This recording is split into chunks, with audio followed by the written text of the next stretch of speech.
Today is day 6 of post-op from my hysterectomy. Sitting here doing some laundry, took a shower. Feel like every day is just a little bit different. Yesterday was way more tired, or was it the day before? And last night, probably the hardest to go to sleep. I felt like I just couldn't get comfortable. Just trying to figure out what's the best way to kind of support this area. I'm not wearing a belly band. Right now, it just kind of doesn't really sound very appealing. I've been trying to get up and move. Yesterday, I actually made dinner for my kids. Trying to maintain taking ibuprofen to kind of help manage the pain, and that seems to be working pretty good. My bruising is crazy. It's very purpley and orange and a lot lower bruising, because I thought the bruising was just kind of around my belly button area, but there's an incision closer to where my C-section scar is, and that bruising is like purple like a plum and pretty big.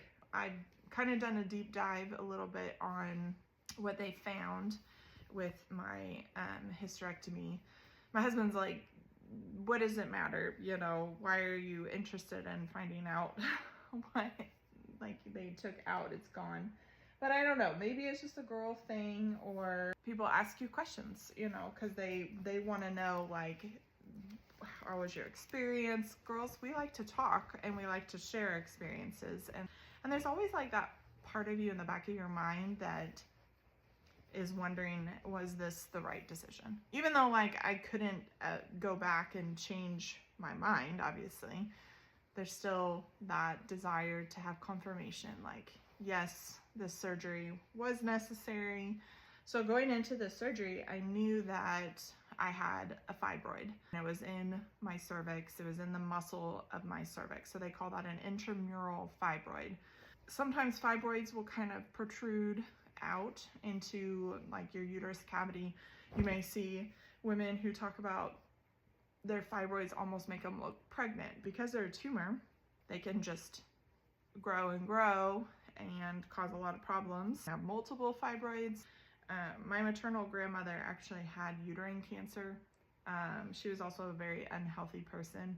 And so there was always that thought in the back of my mind, like, I really want to make sure like it's worth it to me to get this out and to not have to worry about what this thing will become. So when I got out of surgery and I was able to talk to my husband, he said, the doctor said you had a boggy uterus, and that it was a really good thing that she was able to take it out. I was like, what is a boggy uterus? He was like, you were so doped up on all the different kinds of pain meds, you kept asking me the same question over and over, because I thought it was foggy or froggy, or couldn't remember anything. And essentially that means that your uterus isn't, because it's a muscle, it wasn't holding its muscular shape. So whenever you're on your cycle, that muscle contracts and, you know, gets rid of everything that's on the inside. So boggy uterus is just kind of like, it's really enlarged a lot of times. It doesn't have its muscular shape. So it's really kind of flimsy. My uterus was an 11-week sized uterus. I can tell, even though I'm swollen and sore, to me, it's noticeable that there's not that large uterus that's inside me anymore. I was looking at the pathology report.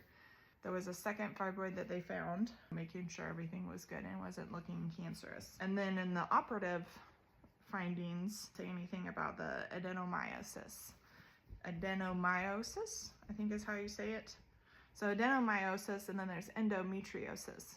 I mean, I don't know too much about it. The difference is the placement. So it's like the growth, like endometriosis is on the outside of your uterus and can kind of go into the abdominal cavities. And then adenomyosis is where it goes into your uterus, causing the lining of your uterus to be extremely thick. The adenomyosis also causes the risk of hemorrhaging, because you've got the thick lining of the uterus, which is typical for a boggy uterus, because your uterus just is lazy. Like, you don't want a boggy uterus right after you've given birth, because you need your uterus to contract and to stop bleeding.